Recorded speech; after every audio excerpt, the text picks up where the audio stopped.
Good morning and welcome to today's virtual event. My name is William Wexler and I lead the work here at the Atlantic Council on the Middle East and North Africa.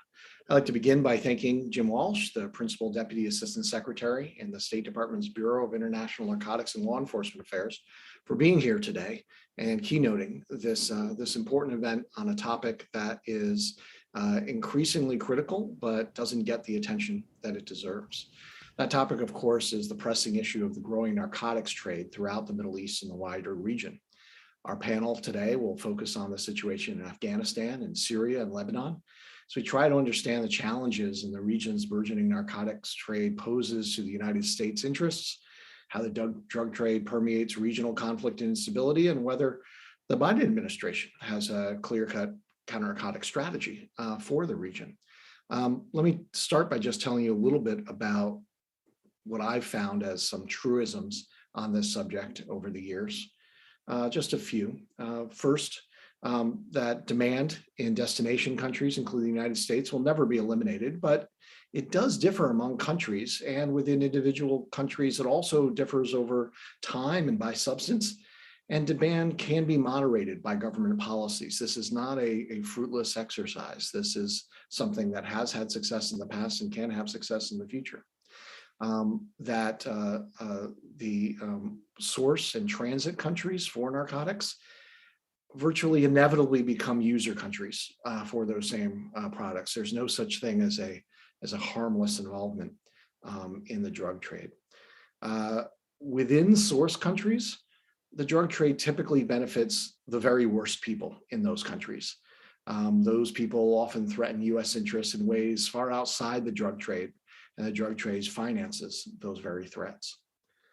You know, it's extremely uncommon for authoritarian regimes and terrorist groups to benefit from the drug trade. It happens all the time, although they typically deny doing so.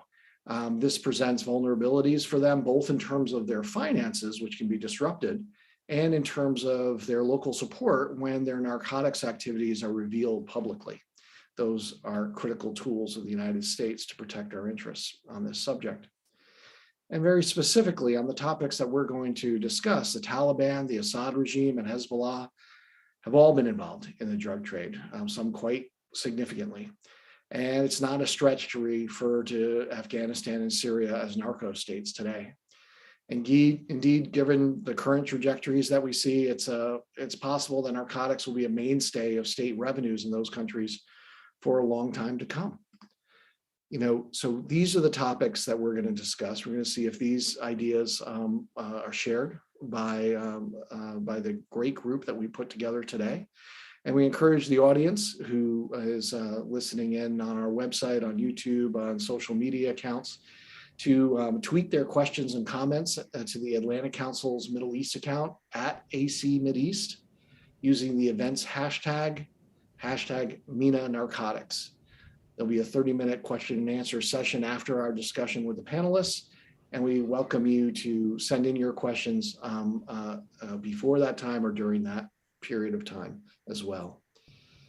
It's now my pleasure to introduce the Principal Deputy Assistant Secretary, Jim Walsh, who will provide some opening remarks before we turn to a discussion. Mr. Walsh has served in a variety of senior leadership roles in the INL front office since the beginning of 2015. At that time, he directed the State Department's law enforcement and rule of law assistance activities in Europe and Asia, while overseeing the department's Air Wing and INL resources. By the way, if those of you who don't know about INL's Air Wing, it's really one of the great tools that the State Department has. And again, not fully appreciated or understood, but it's really a wonderful set of resources. He was also the senior bureau official from December 17 to May 2018 and acting principal deputy secretary from May until August 2018. Mr. Walsh, we are honored and delighted to have you here today. Let me open up by just asking you a simple question. How has the narcotics trade in this part of the world changed over time? And what is INL's, specifically, and the Biden administration more generally, policies to deal with this growing challenge? Yeah, thank you, William, and it's really a pleasure to be here. And I want to thank you and the Atlantic Council for inviting me to speak about this really important topic. And you're absolutely right that we should be highlighting this very, very important issue. The events that are happening right now and the changing dynamics in Lebanon, Syria, Afghanistan, they're really creating opportunities for criminal networks to expand and adapt their operations. So we really think it's imperative that we start collaborating a lot more with our foreign partners, private sector, NGOs to meet this challenge. Yeah, I think that there's a lot we can discuss, especially with the trends in the Levant. We're clearly seeing exports of Syrian-based illicit narcotics that have wide-reaching impacts across the Middle East, Europe, North Africa, Asia. This trafficking threatens regional security and safety, obstructing efforts to resolve the Syrian conflict and contribute to a deterioration in Lebanon's relationship with the Gulf countries, as we've seen with some of the trade issues with Saudi Arabia. So we're also seeing evidence, and this is something you mentioned, William, is that it provides significant benefits for the Assad regime and other nefarious actors. It's the amphetamine-based drug known as Captagon that they're producing. It's financing a lot of their activities. These entities with known or suspected links to Assad's regime are also working with Hezbollah, and they're reportedly producing Captagons and trafficking and as well. And so, based on the number and sizes of Captagon seizures of the last year, the magnitude of funds being transferred to malign actors from Captagon trafficking is alarming. And this is clearly a U.S. interest if it's fueling the Assad regime or Hezbollah. U.S. law enforcement authorities estimate that since February 2020, authorities have seized more than $3 billion worth of Captagon. The street value of seized drugs of Syrian origin far exceed the value of Syria's largest legal export. So without international coordination, cooperation, these trafficking networks will continue to grow and destabilize the region. And so we see the illicit Captagon trade as part of that destabilizing factor around the whole region. It's growing, and it's going to be part of our broader Middle East strategy. And I'm happy to discuss further, like what are the things the United States can do, what other countries can do as we get into some of the questions. Happy to expand any questions if you like after this. Let's start right there. What is the United States approach to these issues? What do we see the other regional states? Are we on the same page as them on this subject, or are there differences? Yeah, well, I would start that the United States, from a drug policy perspective, has really adapted and evolved over many, many years. And I'll just case in point what we're looking to do in our own region. We obviously have, we went over that alarming number of 100,000 deaths in the last 12 months, primarily because of fentanyl, which is another synthetic trade and synthetic drug, and that's what Captagon is. And so the drug trade has really evolved with the advent of more and more of these synthetic drugs, and Captagon is a prime example. And so, looking at that, we've had to adapt our supply reduction strategies. But going back to the broader policy, and I think this is something you mentioned earlier in your conversation, William, is that the Biden-Harris administration, first and foremost, believes that health and prevention is the number one tactic to address this trade and drug overdoses and the impact of the destabilizing factor of the trafficking production thereof. And so that'll be an important part of our policy and strategies going forward, working with the countries in the region on demand reduction and prevention, simple as that, which is a long-term project effort. It's not going to stop it, as you said, but it'll certainly, if there's no market there or less market, then there'll be less profit. I think the other point is that we need to recognize that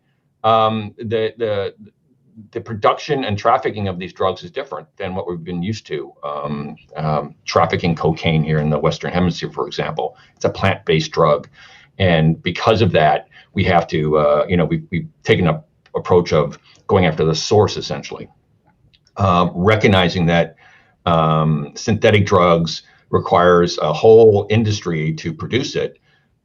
We've taken a much more of a whole supply approach towards tackling the supply and production of these drugs. Case in point, the chemicals that are made to produce Captagon, well, they're coming from India. They're coming from maybe Latin America, other places. But so we've started a major campaign effort to basically work with private industry, work with other governments that have a large chemical production to better regulate it. Little things like know your customer laws that we are very comfortable with in the United States are not very well used around the world. So this is a major effort.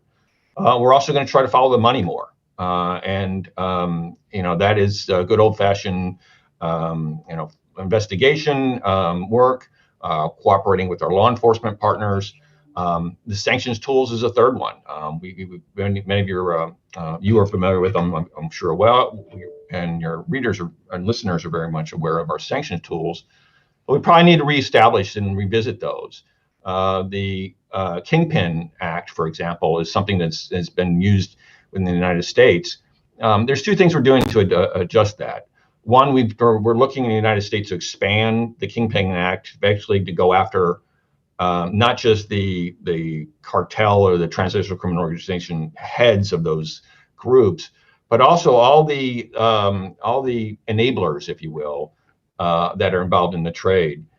Second, we're asking other governments to look at these tools as well, and so that it's not just the United States, but it's Europe, other countries that recognize that there should be no safe haven for any of these criminals.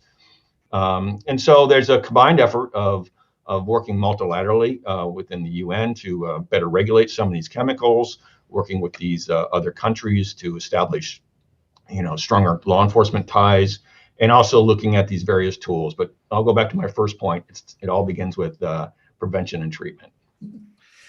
Can you give us a little bit of sense of how those discussions are going? Not many countries have adopted the U.S.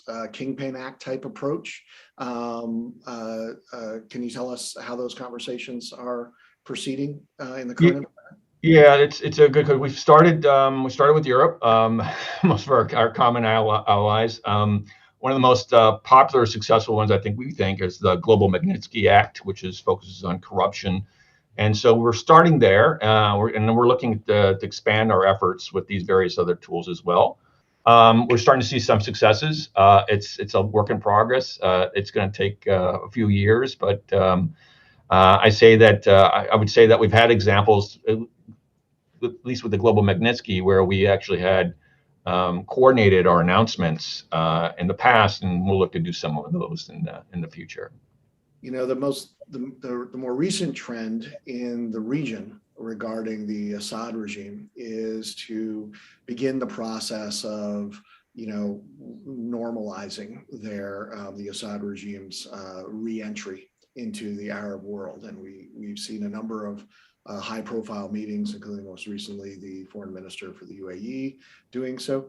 Can you tell us if this topic is on the agenda for for the United States discussions with those countries that are pursuing this policy? Because I believe it's many of those countries that are some of the destination countries for the Captagon that's produced in Syria and benefits the Assad regime. Yeah, I'm probably going to not give you a good answer on that because I'm not tracking that as closely, or nor the point person on the discussions with Syria. I think we're obviously concerned from a terrorist perspective. We obviously have a lot of issues with the Assad regime. I think I would maybe answer that question where one of the areas we are focusing on is maybe this is a good pivot because I know you wanted to talk about Lebanon. And we're very worried about Lebanon and ensuring that doesn't go to a place where we think it can go. And there's a lot of destabilizing risk within Lebanon, as many of us know on this call. Economically, the refugee crisis, the fact that they haven't had a government, and they just established a government recently. Part of that is part of the United States and behind the scenes working to try to assist Lebanon. And so I think from our perspective, we think our strategy is to work to ensure that many of the countries that are around Syria are at least surviving in this very tough environment we're in and doing our part to bolster them. Do you have any sense of the scale of the drug trade involving Lebanon and specifically the involvement of Hezbollah these days? Yeah, I mean, we have DEAs, obviously the experts on the volume, but from a perspective of the Captagon and the hashish trade, we're seeing a lot of that still produced in Syria. Hezbollah, there is some production that's taking place there as well, but we're seeing more and more Hezbollah is becoming more a trafficker of these drugs, and it's just look at the geography; they're right next to each other.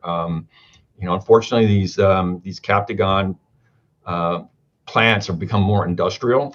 And if for your listeners, Captagon and the synthetic trade, it's a lot easier to produce. It's even easier to produce methamphetamine than methamphetamines, which requires a little bit more of a chemical expertise. But you can have a basic chemical degree from high school, read it online, and just come up with the right cookbook, and you can do this in your basement. No, it's really an incredible and negative trend that we've seen from drug trade being driven by localities that are few in the world that allow for the specific drugs to grow, to this having no geographic focus, but merely the focus of chemistry, and that chemistry is getting easier, and the sources are getting easier, and so the worst places in the world, led by the worst people, tend to be attracted to this. With that, let me turn to Afghanistan with you. So we've spent a lot of money over 2 decades in Afghanistan trying to work with our Afghan partners on the drug trade to try to control and limit that. We've had relatively modest impact. And now we're out, of course, and Taliban, which has profited from the drug trade for longer than that, is in control. What's your prediction about where Afghanistan is going when it comes to illicit narcotics? Yeah, it's a good question. I can predict, but there's a lot of variables that could change where this goes. And I think you're right. We've really had limited success, if you want to call it that, over the many years and resources. I would suggest that climate had more of an impact on the growth or lack thereof of the opium production over the years in Afghanistan. And speaking of droughts, I think that is one area we're concerned about now. Droughts can be a good thing or a bad thing depending on the variance in Afghanistan. But I think our concern now is that just some of the illicit economies that require good irrigation may have an impact and may drive more farmers to production. So yeah, we've not look. I think the recent UNODC report showed another increase in opium production. I think estimates is about 87% of the world's opium is produced in Afghanistan.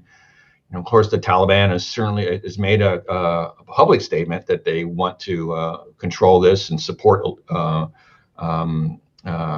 combating illicit drug cultivation. Obviously, we'll see if the Taliban's deeds meet their words. I think our concern, though, is that it's going to be very, very difficult to manage. And we're going to be watching internally as best we can, but we are adapting. We're in the process of adapting our strategy. We're reviewing what we can and cannot do in Afghanistan at the moment. In the meantime, we are looking at a periphery strategy, if you will, of how do we watch the trafficking routes. That includes the Balkans, the southern route, and the northern route, and see where these trades go, and then working with our partners to see the destabilizing impact of this trade. Is this area, this part of the trade, going to get a focus in the next INCSER report, a country strategy or review for Syria, or perhaps? Yeah, that's a good question. And if for those listeners, the INCSER, which is our annual report on narcotics controls around the world, by statute, we're limited to looking at those countries who provide foreign assistance. But we obviously, political reasons, add certain countries when we're interested in highlighting them. And Syria we have not in the past. And I'll give you a little sneak peek for what's going to happen pending approval from the secretary on the report, that we do plan on including Syria, just to highlight this trade. So this is, again, another signal that the United States, at least the State Department, is more concerned about this and paying closer attention to this issue. Obviously, we've been tracking Afghanistan for a while. We will continue to monitor that. Right. You guys have been writing about Iran for a while. Lebanon. What about Lebanon? Is there a specific country report for Lebanon these days? Yeah, I believe so. I think we'll include that as well. And we've been most of our work in Lebanon has really been on the ISF, the Internal Security Force. We'll continue to do that. That's probably been our focus.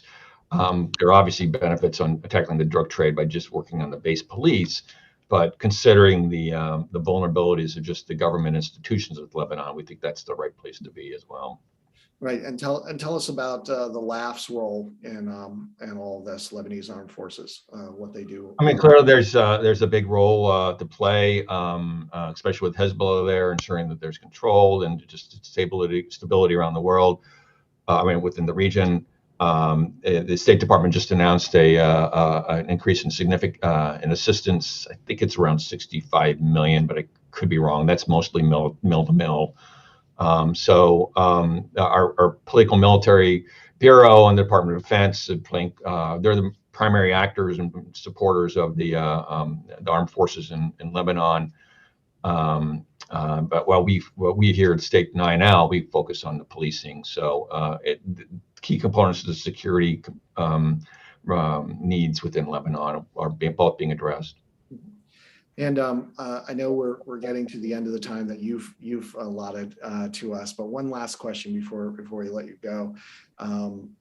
This comes in from Matthew Zweig, and who's listening to this, who correctly points out that there are amendments to the NDAA in the House and the Senate that are calling on the administration to develop a specific interagency strategy on the Captagon trade from the Assad regime.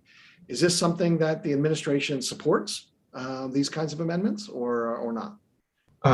Well, I will defer to the White House on whether we support those amendments or not. I'll do the old tap dance, but let me answer I'll answer it this way.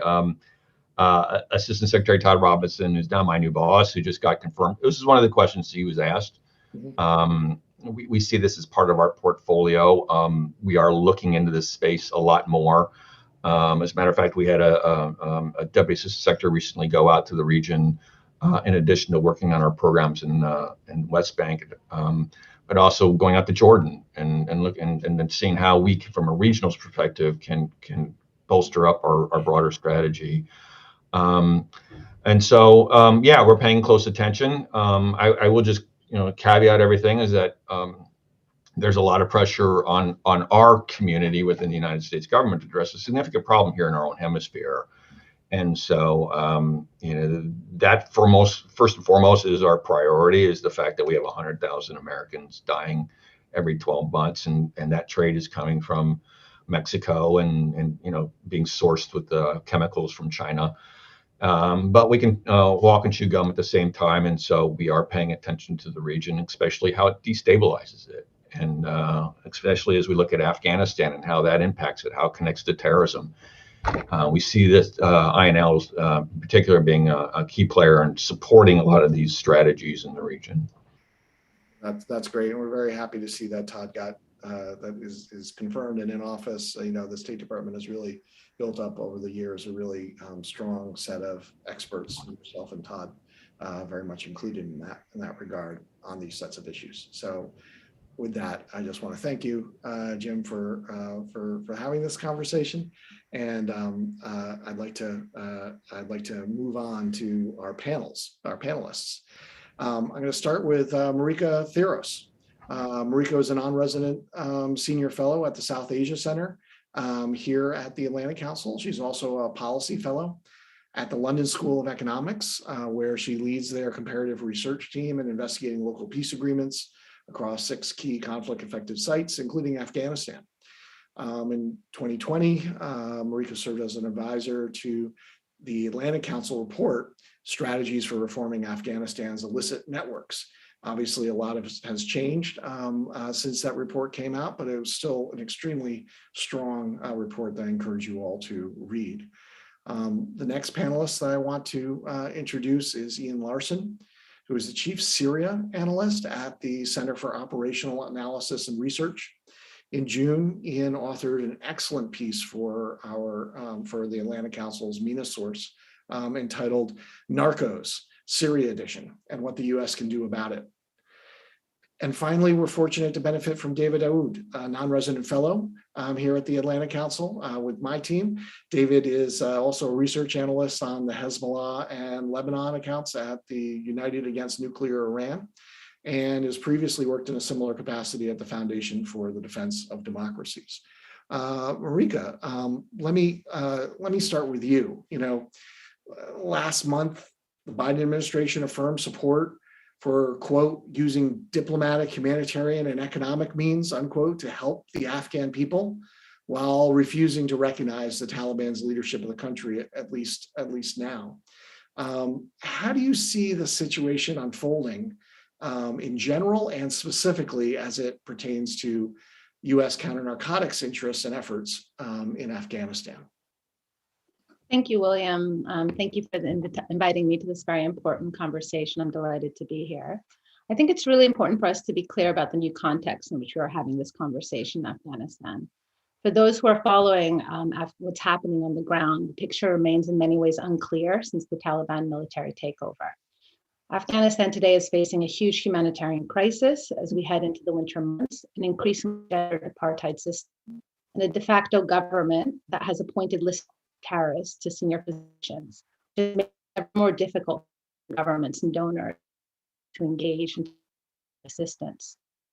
But as many of our colleagues have pointed out, it is now very clear that even as the US was negotiating with a deal with the Taliban, they had not put in place a plan to deal with the Taliban once they were in power. And that has brought us to a situation where the people who are suffering the most are those most vulnerable in their communities. And this will complicate any narcotic efforts without understanding its broader political, security, and economic effect in the region. Our previous speaker, the scale of the economy in Afghanistan is in many ways. Hey, Marika, I think your audio is breaking up just a little bit. Why don't, if it's okay, why don't I move on just quickly while you and our technical team talk behind the scenes to make sure that we can get your audio right, because we really want to hear what you have to say about Afghanistan. But in the meantime, let me turn to Ian. Ian, as we wait for Marika's technical issues to be resolved, I talked a little bit with Jim, of course, that you heard about Captagon in Syria. Can you just walk us through a little bit, Ian, about what you're seeing with Captagon and where you think that's going? Sure, I'd be happy to fill in the picture. And of course, thank you for the invitation to be here. I do agree with what's been said that this is an incredibly important, but heretofore undercovered subject. And frankly, there's been a lot of heat, but very little light. So, I mean, to begin, I would like to clarify that, at least from my perspective as an analyst, I see that there is no such thing as Captagon as such in Syria. I mean, when we talk about Captagon, we are referring, of course, to an amphetamine-type stimulant of a particular brand name. It's kind of like Adderall, I think would be a very good reference point to this. It was developed in the 60s, and it really fell out of disuse in the 80s. In the Syria context, however, there is a drug, a street drug that goes by this name, which is really composed primarily of whatever chemical precursors are available. The chemical formula is highly adaptable. As you and Jim discussed, I mean, this really does require very rudimentary chemical knowledge. This is not a technically sophisticated drug to produce, which is one of the reasons why it is so adaptable and prolific. Now, I think this has had major consequences in terms of its availability and trafficking, because it's available both for small wildcat producers as well as industrial scale production. And I think we are concerned for different reasons with both of those. And I think we can, if we do have time, get into some of the dynamics of control vis-a-vis local groups on the ground in Syria and the Assad regime itself. And I think that's a key distinction that I think is often elided in some of the analysis. As we're looking forward, and we do see that there are mitigation strategies taking shape, I think there's been very little work put in place to kind of tease out some of these distinctions between local groups, traffickers and producers, and the kind of larger scale industrial production linked directly to the regime. And I think understanding exactly how it works in both those levels and understanding how some of the local production in particular is competitive and it is essentially a broader extension of the Syrian war economy, I think will be critical to understanding and ultimately potentially reducing the impact of the drug, both in Syria and in the region. Let me ask you, Ian, we're starting to see regional countries, Jordan, Saudi Arabia, others, starting to suffer real consequences as a result of the rampant smuggling, the lack of regulation, some European countries as well. Are there any real anti-drug trafficking initiatives going from those countries that are feeling the brunt of this right now, or are they behind the curve in this area? Well, I think to a large extent, it's not just regional countries, but everyone involved in this who's behind the curve. Speaking with US officials and others in the region, I think there's been an awareness of narcotics trafficking in the Syria context, essentially throughout the crisis period. This is, of course, Captagon, but also kind of vestigial drugs, in particular hashish, which I think is one that is not on the table in today's discussion. But I think we shouldn't neglect that one as well, because it is important in that context. So I think everybody has been behind the ball, and it is somewhat encouraging to see the US paying more attention to this. Now, I think the reasons for this kind of growth in attention in recent, probably the last 9 months or so, are pretty significant. And it's, to my mind, linked in part to the growing politicization of the drug trade in the region. And I think, as you called attention to earlier in conversation with Jim, linkages between Lebanon and Saudi Arabia, for instance, where we see the issues there essentially becoming international diplomatic concerns, I think show how this issue is coming up. And if that's what it takes for this to finally prompt a comprehensive and coherent regional drug strategy, so be it. Now, in terms of actual practical efforts to counter the drug trade, I've seen very little. Of course, there is talk that Jordan's rapprochement with the government of Syria does at least notionally involve border enforcement and drug trade issues as one of the headline issues that they're interested in. That being said, major consumer markets, that's to say demand side mitigations in the wider region, appear to be lacking to date. I think it's also important to note that from the donor side, that's to say on aid and development policy, there seems to be very little interest, so far at least, in funding practical mitigations, mental health, psychosocial support, and drug treatment centers in Syria and surrounding countries. Now, obviously, there are sensitivities there, but we are looking there at common sense steps that could be taken that so far have been neglected. Okay, thank you very much. Let's go to David next. David, the question about whether or not, or to what extent Hezbollah has been involved in the drug trade has been one that has been asked for many decades now. Can you give us a little sense of what we know and what we don't know about connections between the group and drug trafficking?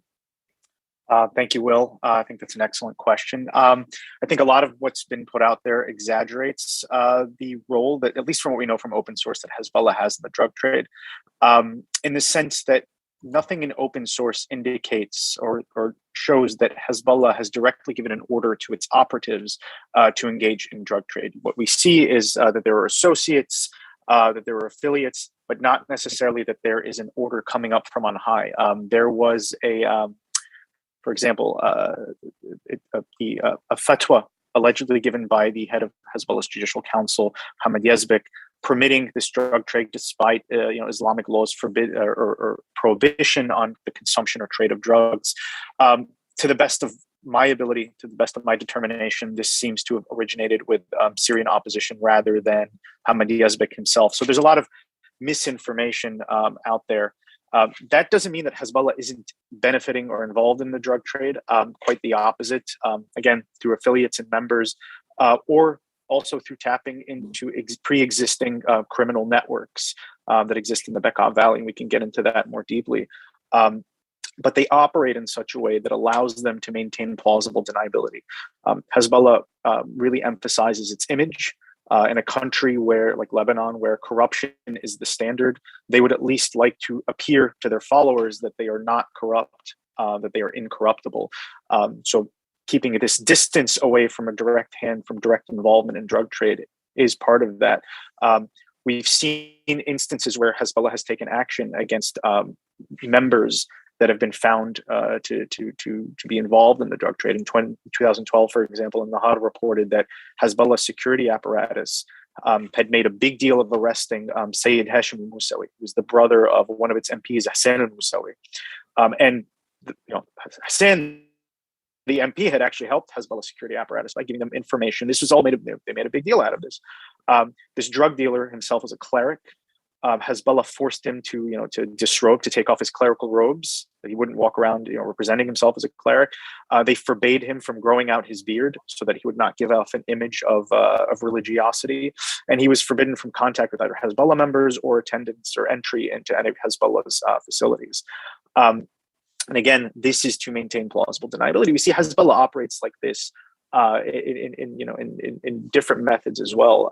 In January 2021, for example, Nasrallah made a big deal to protest Hezbollah's stringent opposition to drugs, to producing drugs, to using drugs. He said, even among our enemies, this is something that's, to give it even among our enemies is something it's considered haram, it's considered religiously forbidden.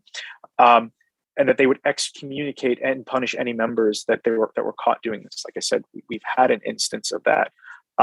But when we see how they kind of thread this needle, I'd like to point to another example.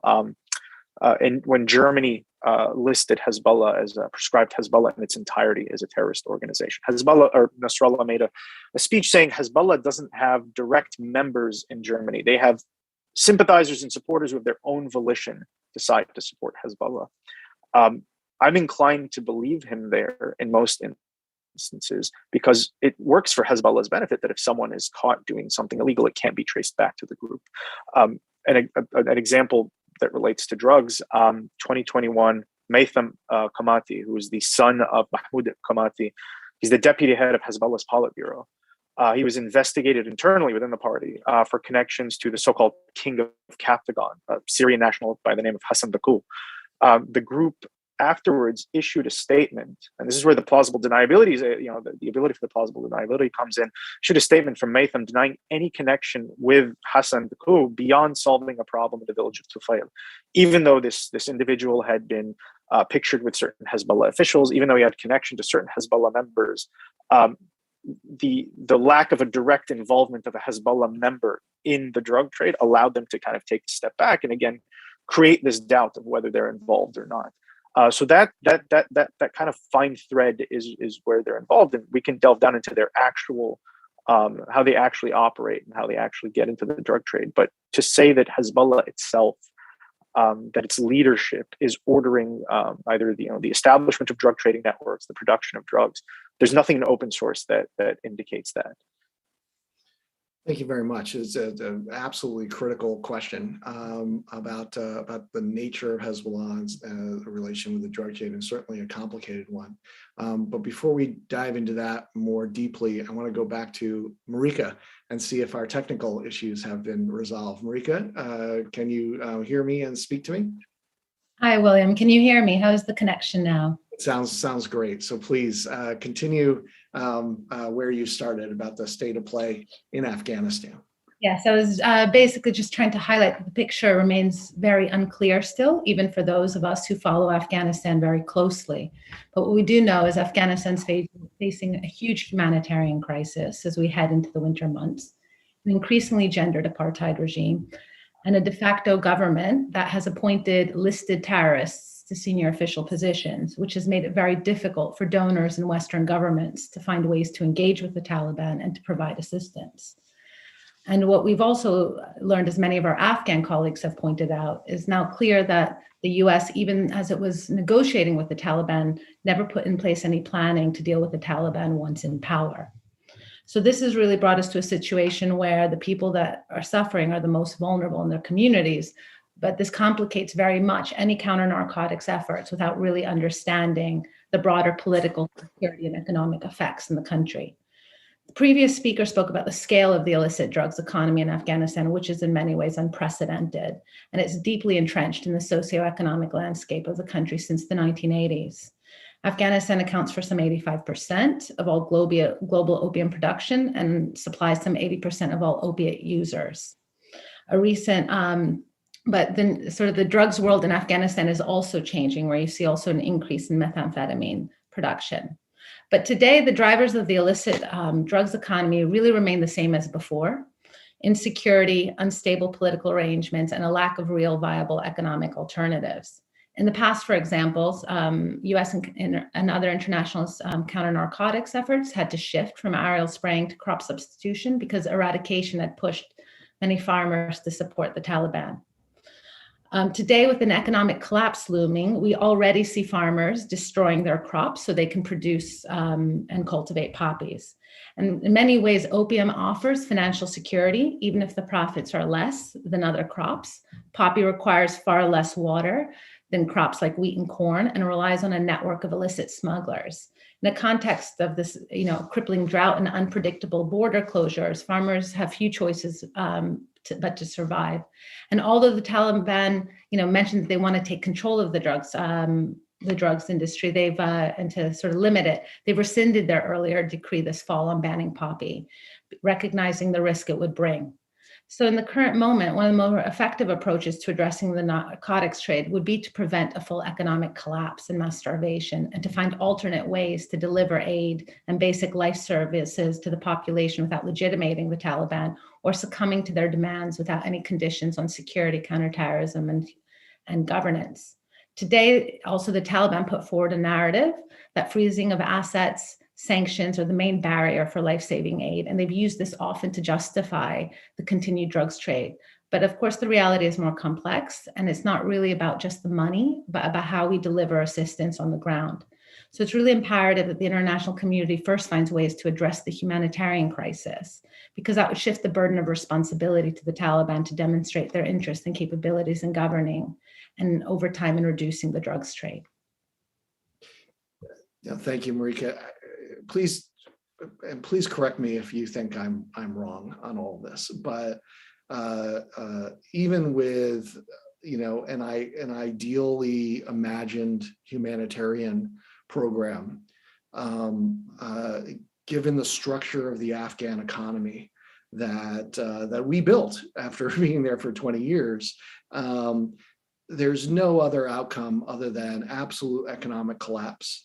Given the nature of the people that are now in charge, there's no outcome other than a governance collapse.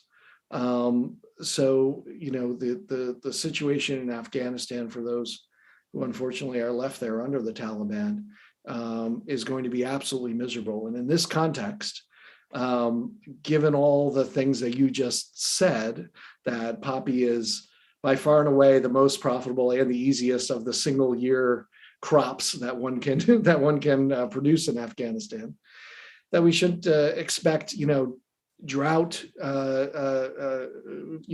unless drought prevents all this, that we shouldn't expect there to be a boom in poppy cultivation and production in the next couple of years under Taliban rule.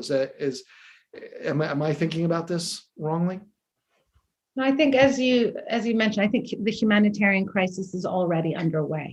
Right. Already been underway. The scale of the crisis, of course, can still be sort of managed. We should expect, I think the trends are showing and they're predicting that we should expect a huge boom to poppy production over time, especially since the drought is really, sort of pushing farmers to stop illicit crops. And so the expectation, and there has been this sort of view that the Taliban themselves are anti-drugs, just because they've had this one sort of moment in the 90s in which they did sort of successfully ban all opiates.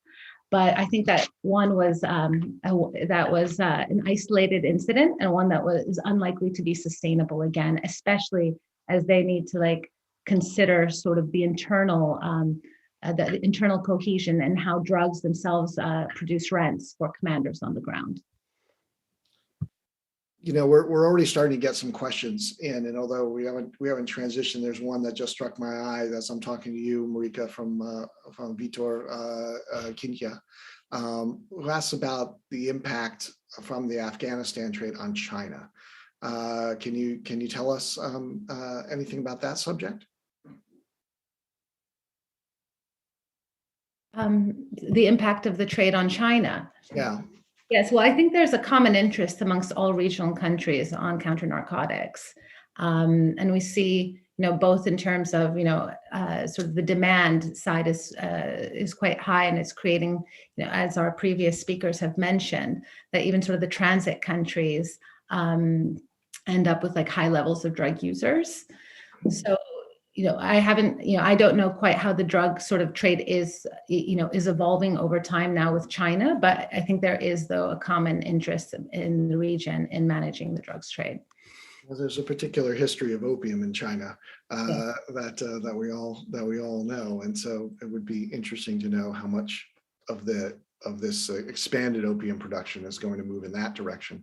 Most of it was moving out either south through Pakistan, as I recall, over the coast, mainly through west through Iran, and some through north through Central Asia in the past. Has that been the more recent transit routes? Do those still hold?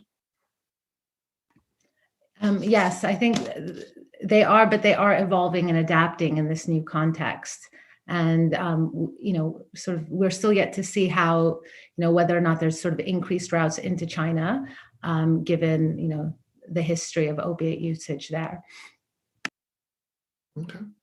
And what about Pakistan? How do you see Pakistan's policies on this subject evolving?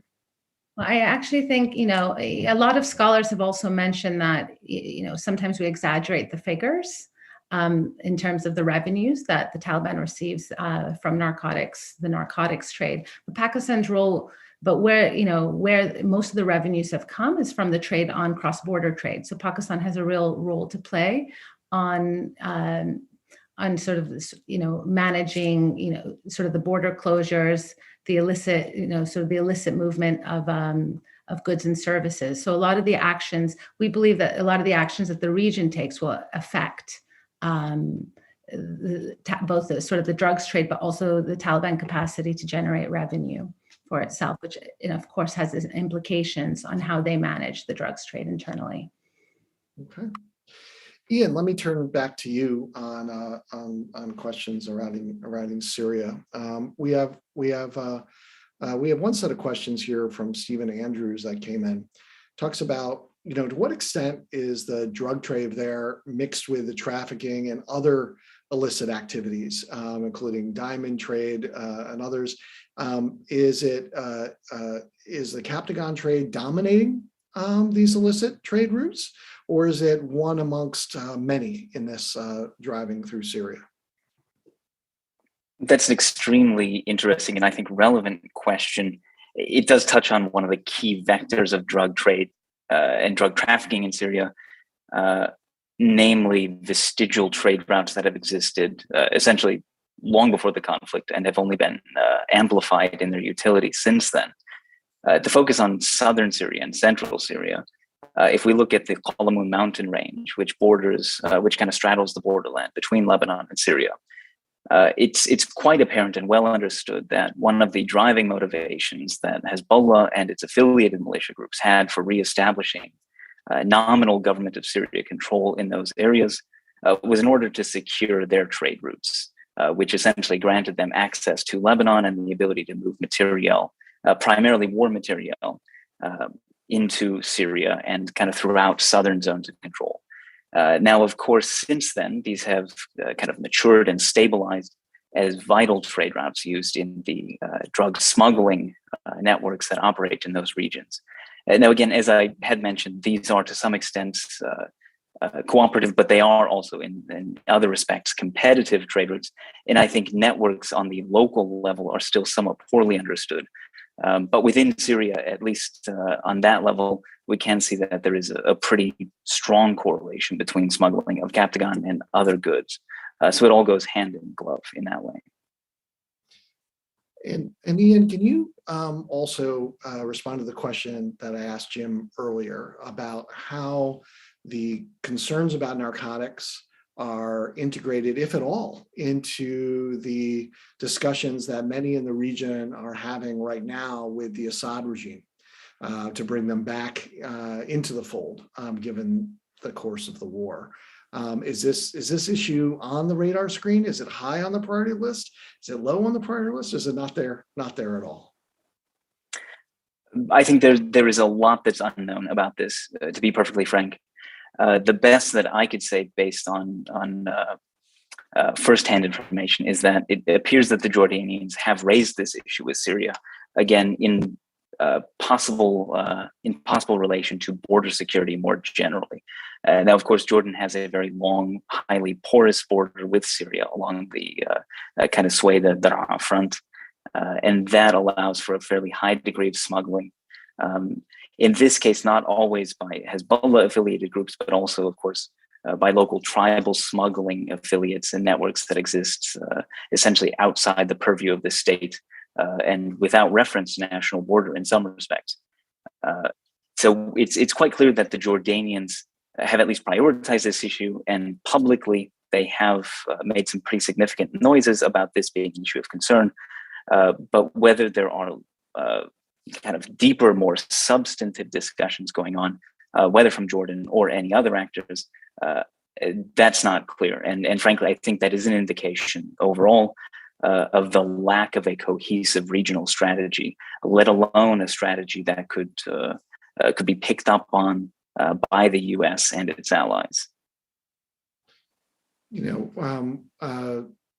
Charles Lister just over Twitter highlighted to us the fact that at the Manama dialogues, the deputy prime minister of Jordan said that in recent years, the biggest threat was terrorism, and now it's drug trafficking from Syria, and that Syria, previously thought of as Jordan as a transit country, but now it's a target for drug trafficking as well. I thought that was pretty notable as far as the raising of the level of attention onto this subject. Can you tell us a little bit about what you see as Jordanian-Syrian relations on this subject going forward? Well, going forward, I think much of this is to be seen. Quite frankly, I think the speed at which Jordan is able to establish more credible relations with Syria on the security front, I believe it was the Syrian Minister of Defense traveling to Jordan in October, at least nominally, to discuss security relations between the countries.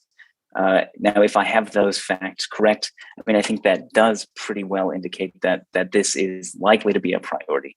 But I think one of the confounding factors here and potential complications is what sort of signaling Amman gets from the U.S.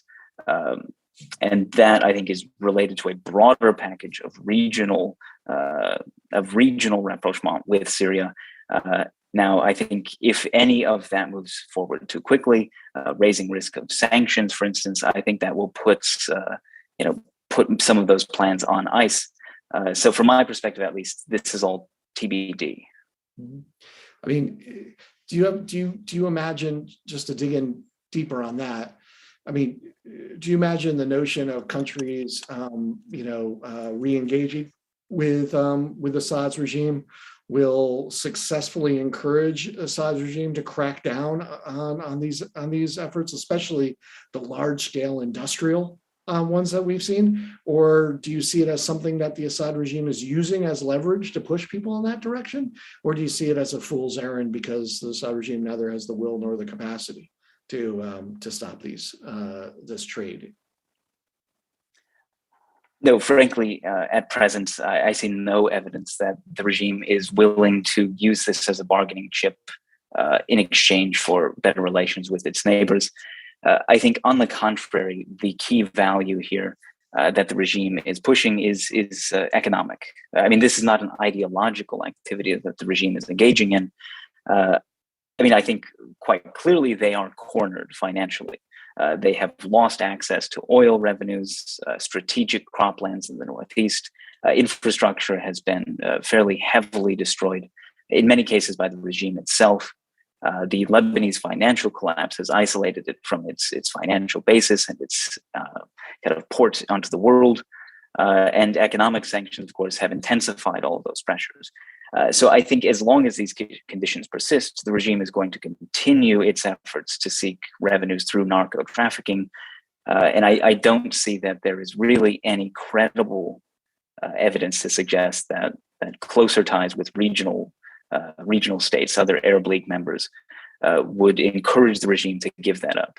Now, the question you ask about willingness or capacity to crack down, I think that is an important distinction. As you called attention to, some of this is being done on an industrial capacity by closely held regime actors itself. In that sense, it is a top-down network driven by the regime itself. We have industrial centers outside of Homs, for instance, where that's the case. However, on a broader scale, again, many of these networks are operating outside the orbit of the regime itself. Now, to the extent that this happens with the essential authorization of the regime or outside of its purview, I think that is unclear. And frankly, that's a major data gap that I and my colleagues are going to continue to explore in the next couple of months in hopes of shedding some more light on that.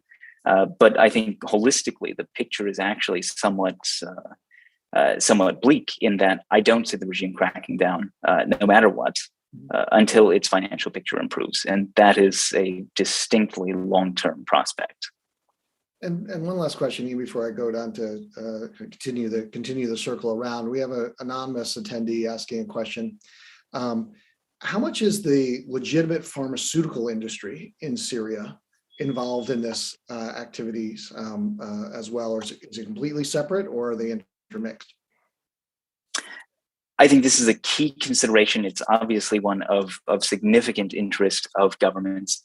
Unfortunately, it's not one about which I have good oversight. I would share interest in the question, but unfortunately, I couldn't speak to it with any detail.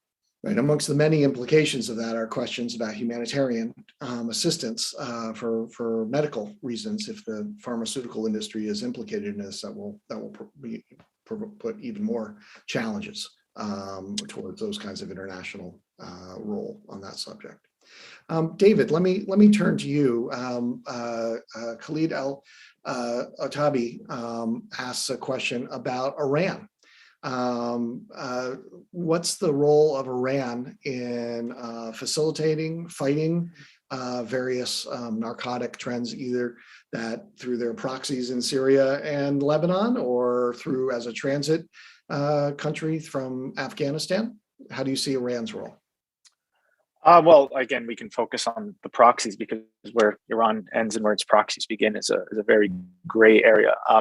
And from what I've seen, again, going back to Hezbollah's role, it's not necessarily creating networks. It's allowing, perhaps providing protection to these networks, perhaps taxing them, perhaps using them to derive certain benefits. Again, facilitation rather than creation. So I think we can extrapolate from there, to also suggest that Iran is also facilitating rather than creating these networks.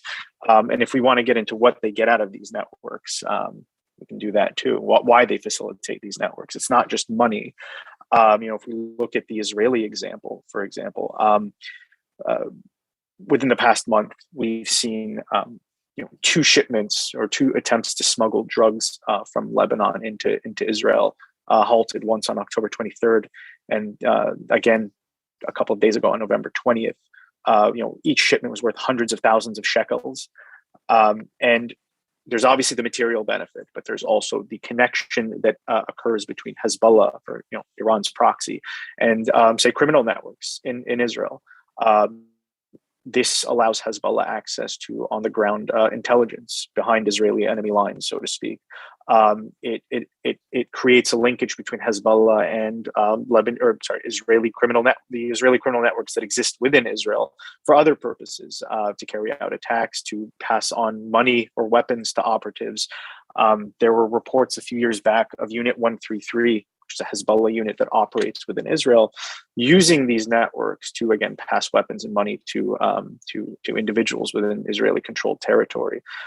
So, I would say that if we're going to go back to the question itself, that there's a role in facilitating and providing cover to these networks because of the benefits, the financial and otherwise, that Iran and its proxies would derive. Thank you. I'm interested in the extreme sensitivity that you've described for both Hezbollah and Iran for public accusations that they're connected to all of this. It's one of the few things that, when it comes up, is shouted down as loudly as immediately. Lots of other accusations go unresponded to. Do you have any sense of within Lebanon or Syria, like what the local population believes the role of Hezbollah in this trade? I think it depends, and it depends on where you fall on Hezbollah generally. If you're one of the group's supporters and you're predisposed to believing them, you're predisposed to believing in their sincerity, in their decency, and their incorruptibility, then I think these accusations are going to fall under, and this is how Hezbollah tries to model them, under propaganda, lies disseminated about the resistance by the United States and Israel to weaken it. If you are predisposed to disbelieving Hezbollah, then you'll believe almost anything about them. So it differs between the group's supporters and non-supporters or perhaps opponents. I think where the group is mostly focused is to a degree preaching to the converted, so long as it maintains Hezbollah. We call it a terrorist organization, but it is also much larger than that. It is an organization that has social roots. They do in fact constitute a otherwise legitimate part of Lebanon's political and social fabric because they have supporters. So in maintaining that image of incorruptibility to their supporters, they maintain them on their side, and they maintain their legitimacy in the Lebanese political and social sphere. So I think a lot of that maintaining the plausible deniability, shouting down accusations of being involved in the drug trade, which has it's stigmatized obviously a lot more than, say, committing terrorist acts abroad. This is meant to maintain their social support, and so far it seems to be succeeding. That its base does believe this, that they are not involved in the drug trade. Marika, let's go to you and talk more about Afghanistan just for a second. As there was a really wonderful piece for those who are watching, if you haven't seen it, in the Wall Street Journal yesterday, which gave a really good, I thought, overview of the drug trade. And one of the things that many people have mentioned is that one of the top Haqqani leaders is now the Minister of the Interior.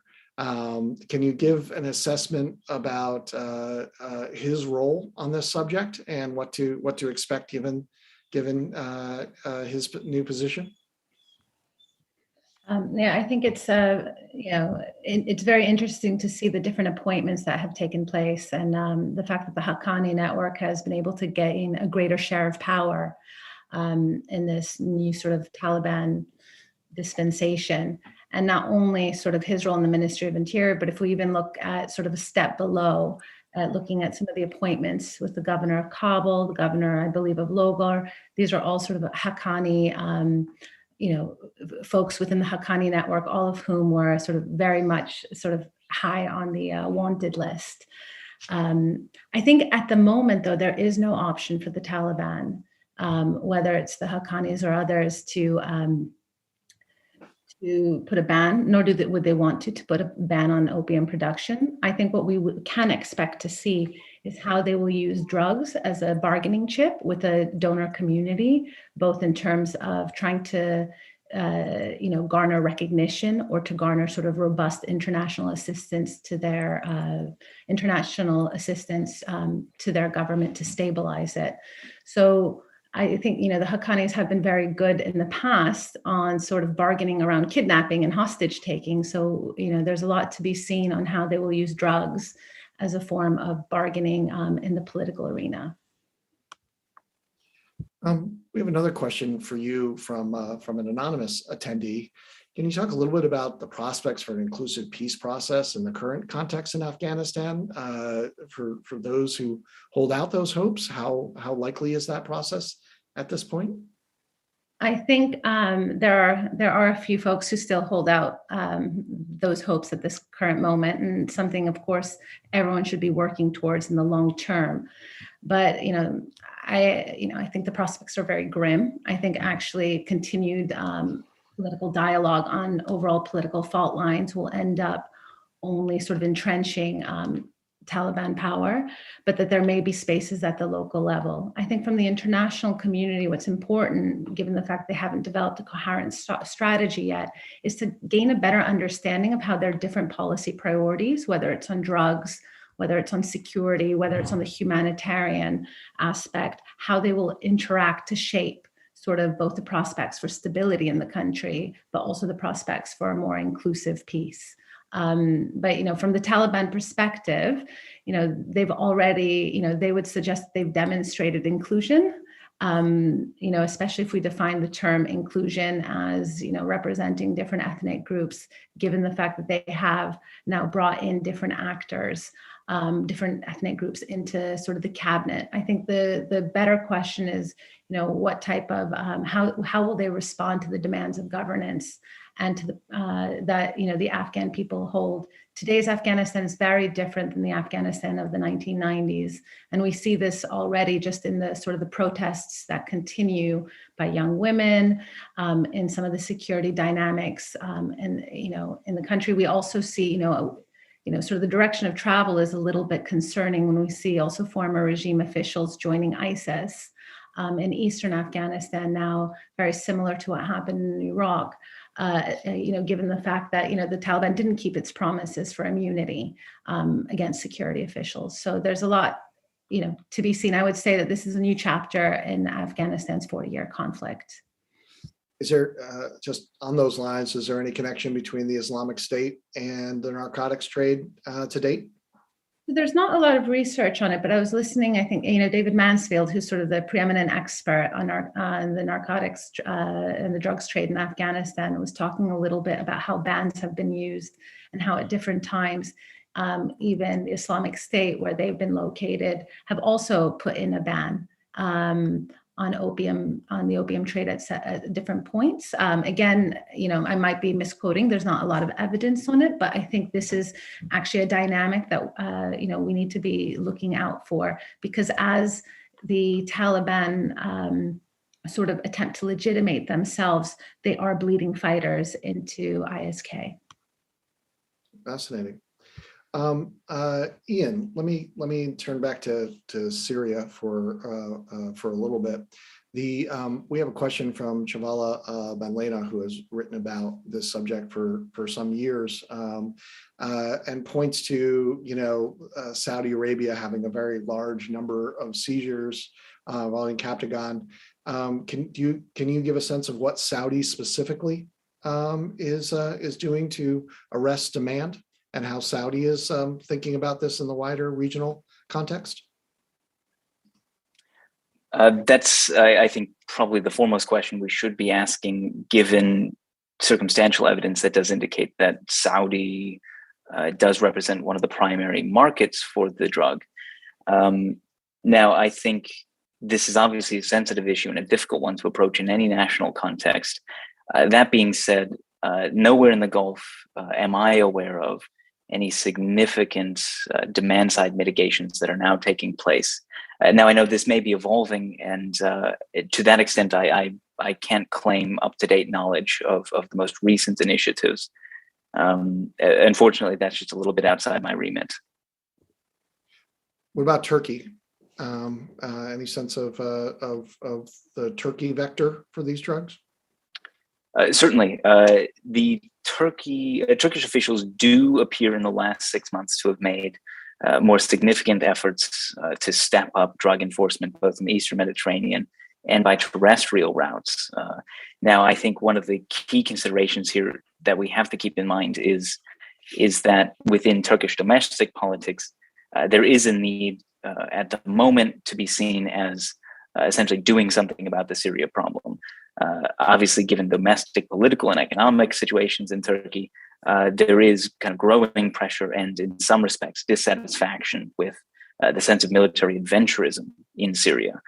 So it's extremely difficult to get a positive bead on that to determine whether this is merely a greater public relations effort or whether it is genuinely a response to a greater, essentially larger volume of drug trade, either by sea or land into that country. That being said, they are focusing on it. It is apparent. And how much do the combatants inside Syria depend on, Captagon and amphetamines and others to operate on a 24/7 basis? This, of course, was the genesis of Captagon in Syria. The drug was essentially a force multiplier for combatants fighting on all sides of the conflict. Now, of course, since about 2018, we have seen a pretty significant reduction in kinetic activities in the country. And since 2020, March of that year, when Russia and Turkey essentially pushed pause on their military operations in Idlib, the context has been more or less frozen. So large-scale military activity has ground to a halt to an extent. Now, that may be changing, but the ultimate implication of the last about year and a half of relative stability is that the need for this type of drug to fuel violence has gone down. And that's why I think it makes sense that the international community is focusing on this for the time being as a narco financing issue.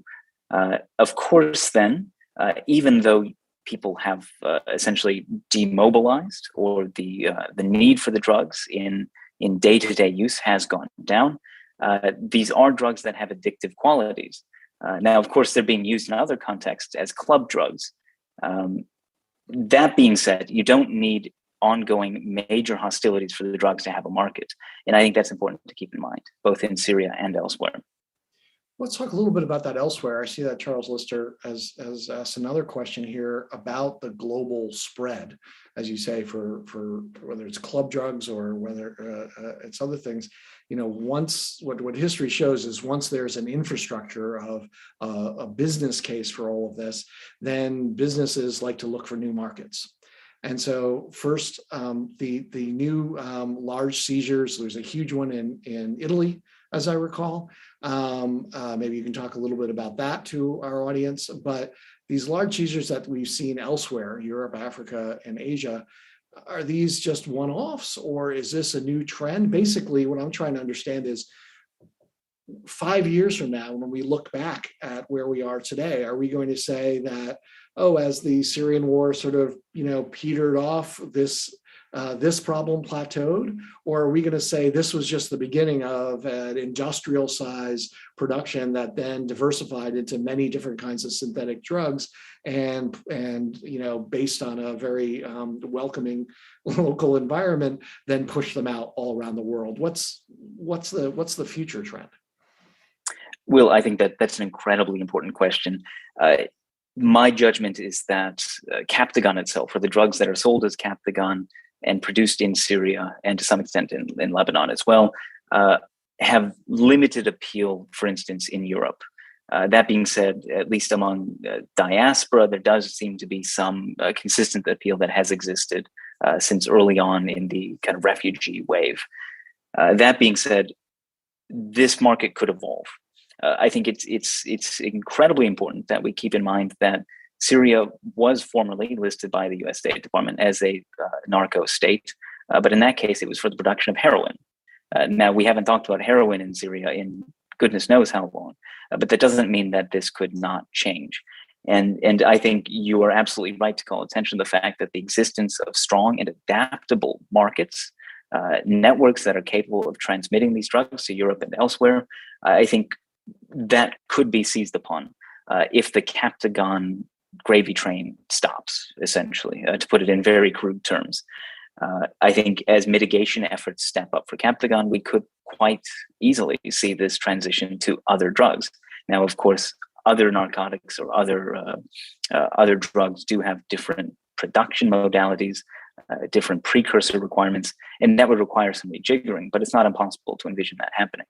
Now, insofar as we see Europe being used to date, it's still my understanding that this is primarily as a transit point, merely seeking new routes to get drugs from Syria and the Eastern Mediterranean back into major consumption markets, primarily in the broader Middle East. David, let me turn to you with the same question. Where do you see these this trend line developing? 5 years from now, is this something that is basically going to plateau, or is this something that you think is going to grow significantly? I mean, I think it depends on a lot of factors. I think with the the continuation of Lebanese state collapse, under the best of situations, the Lebanese state's ability to curb the drug trade has been minimal. I mean, we had statistics between 2013 and 2016, if I'm not mistaken, where something like 70 million Captagon pills had been seized, and Lebanese authorities had estimated that only accounted for 10% of the total production. Now, these are estimates; these aren't accurate numbers. What we could see is a return to the Civil War era of Lebanon becoming a drug production hub. This is something. As much as we want to talk about Hezbollah's role, we should talk about Lebanon's role. And Lebanon's role as a drug trading hub goes back decades, even to prior to independence. 1954, the U.S. Federal Bureau of Narcotics, for example, had marked Lebanon as a country of concern regarding narcotics trafficking, stating that even high-ranking officials were involved in the drug trade, to the point that and I'm quoting, one might well state that the Lebanese government is in the narcotics business. This increased with the onset of the civil war, the Lebanese civil war, where Syria was primarily in control of the drug trade. In the 1960s, it was actually the Christians and their militias. And by the time of the war's end, Lebanon was home to a multi-billion-dollar drug economy. It was firmly entrenched in political power. A lot of these people that were warlords also came into politics, and they were making a lot of money from drugs. There's a report in Washington Post in 1990 that by the end of the Lebanese civil war, we're talking about hashish, heroin, cocaine, were Lebanon's single largest export commodity, accounting for well over half of the foreign exchange earnings. And 3/4 of that production was actually going to Egypt, to Israel, to Europe, to the United States, to the point where nearly 2,500 pounds of Lebanese heroin was reaching the US each year at the time. And Lebanese heroin accounted for 75%, over half of Europe's consumption of heroin. Hashish, which we touched upon, accounted for over 75% of world production at the time, Lebanese hashish. Now, as Lebanon restabilized after the civil war, a lot of this was curbed, but as the collapse is ongoing, I think the trends could be a return to something what we saw during the civil war, particularly the ease of manufacturing Captagon, with the lack of will that we've seen on behalf of Lebanese authorities to put together a concerted strategy to deal with this issue, and the adaptability of the drug smugglers or the drug producers themselves. Whereas they always seem to be one step ahead of the ISF, which is very underfunded and understaffed. They've moved from bringing in precursors to the drugs to now pre-precursors, which are even less regulated. So as the country collapses even more, we could see an uptick in Lebanon's existence as a hub of drug production, drug smuggling. And we have one more question, David. Just on the assumption that there isn't a wholehearted collapse of the Lebanese state system, which unfortunately is an assumption that is being tested, at the moment. Amal Wafta Karaki asks, that the Lebanese parliament passed a law legitimating the cultivation of illicit crops for pharmaceutical or medical purposes, akin to what states in the US have done. Has this had any positive effect in terms of in the domestic Lebanese context? Well, if I'm not mistaken, the law she's referring to is the cultivation of medical cannabis. It came out in I think it was 2020. Look, domestically, statistics are lacking, as on many things with Lebanon. We don't know what the drug consumption rates are domestically. Addiction rates. They're numbers, but they're far from accurate.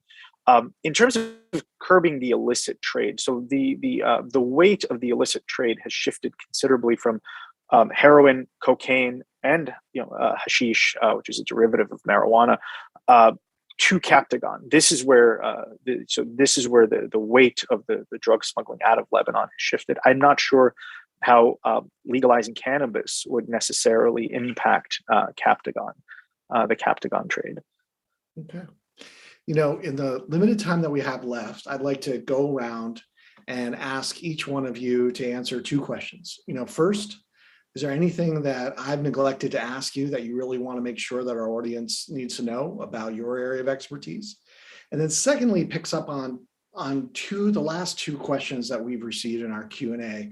One from an anonymous attendee that says, what can the US do to help build capacity and will with our partner states, specifically in the GCC, but more generally? And the second from Jonathan Atkinson from the UK office on Syria, where he asks, what can the UK do to help tackle the Captagon problem? So the first question is, what haven't we talked about? But the second one is, what can the West do? What can the US do? What can the EU do specifically at this point from a policy perspective that can help improve the situation that we're looking at? Marika, let me go to you first.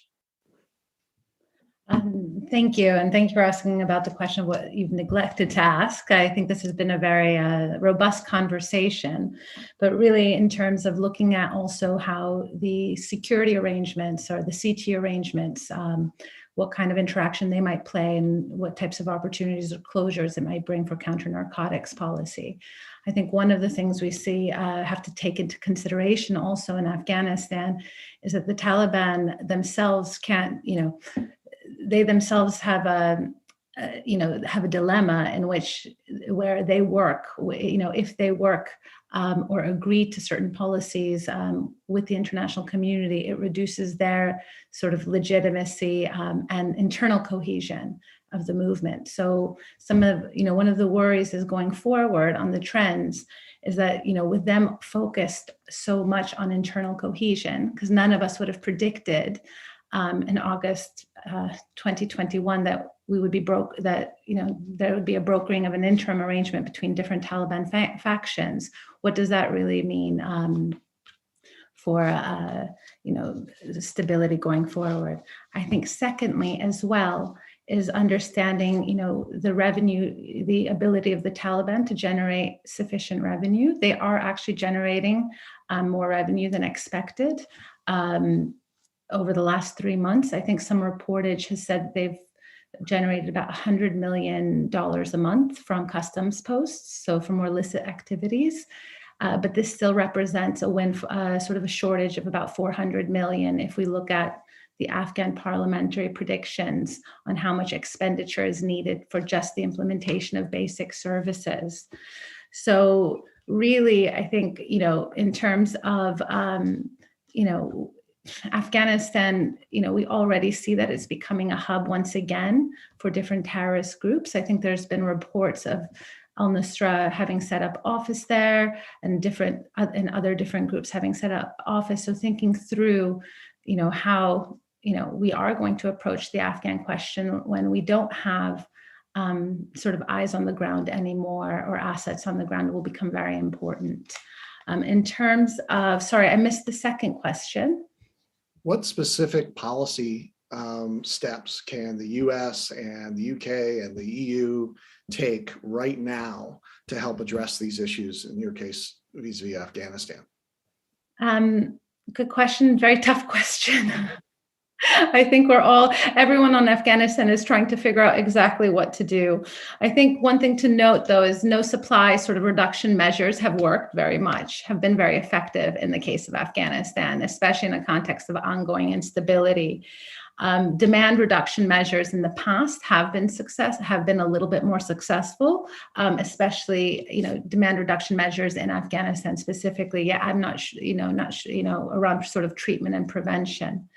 In terms of supporting sort of the capabilities of partner countries, especially in the Gulf, this is outside my remit, but threat finance, a lot of money gets parked in Dubai. I'm not so dealing with sort of the threat finance side of it, maybe a more productive way forward. Okay. Thank you. Ian, can I hold you to 2 minutes so that we can make sure that we have time for David as well to answer those two questions? Of course. Happily, I think we covered everything that I would have liked to get to, so I can skip right to the second question. What the international community, I think, can be done, I think, is already in train, which is encouraging news. That the US is contemplating right now a multi-agency counter-narcotics strategy for the region is a good positive step. Now, I think one of the key borders that has to be put in place here is that this strategy not ask regional states to do the impossible vis-a-vis Syria, which is to say that if it is based on wishful thinking and sort of fantastic logic with respect to what those states are actually capable of doing about either their own regional economic ties with Syria, their own border enforcement, or their own political engagement with the regime, then I think there may actually be some chance for this to succeed. In the same breath, I would say that we do need to focus not only on supply reduction, but also demand mitigations, treatment and prevention in countries, including Syria, all of which have been neglected thus far. Thank you. Thank you. David. Oh, you're on mute, David. I think the two things feed into each other. The one thing that I wanted to cover is the impact on Lebanon's economy of having this parallel drug trade, and the lack of accountability for Lebanon from international actors, including the IMF or France. There's been, as much as these actors have tried to predicate aid to Lebanon on reform, accountability, judicial reform, combating corruption, there's been little attention paid to the drug trade, which is having a parallel economy to the Lebanese economy is constituting a major drain on Lebanon. Just as an example, drugs usually go hand in hand with money laundering. Part of how the drug proceeds were laundered was through black market cell phones. Now that cost the Lebanese telecommunications ministry millions in annual revenue until they decided to combat it themselves. When matters hit them in the pocket, they decided to combat it themselves. But there's also cigarettes, software, CDs, pirated software trade, used cars. Right? There are multiple streams through which these illicit funds are laundered that is costing the Lebanese state millions in revenue. It might be going directly into the pockets of certain politicians. We actually don't know how high up this goes, but there needs to be increased accountability for Lebanon by international actors, by the EU, by the IMF. If international aid proceeds are going to continue. That brings me to the United States. What can the United States do? Well, again, accountability as a first step, but we actually need to enforce that. We actually need to hold to that. We can't have, as Ian just mentioned, we can't have wishful thinking about the capabilities that certain countries have in combating the drug trade, especially if the drug smugglers and drug networks are protected by powerful actors within those countries. In Lebanon, as we mentioned, Hezbollah acts as sort of a protector of these existing drug smuggling networks. They have a symbiosis with a lot of the drug smuggling families that are predominantly Shia. So what can the United States do in that regard? We can't twist Lebanon's arm. That the will, we can give the capacity, but we can't give the will. And that has to come from the Lebanese. The way to create that will might be to ensure sure that we predicate any aid on tangible action, that we no longer settle for the excuse that we've heard from Lebanese officials to date, that we have to accept Lebanon's special circumstances. Because more so than those special circumstances are harming the United States, they're harming Lebanon. So actual accountability rather than accountability on paper or in word only. Thank you very much. And with that last comment, we have hit the 11 o'clock hour. We are ending right on time. So I want to thank all three of you, Marika, Ian, David, for what I found to be an absolutely fascinating conversation. Thank you very much for taking the time, and thank you very much to our audience for listening on this important but under considered challenge in the region. Thank you.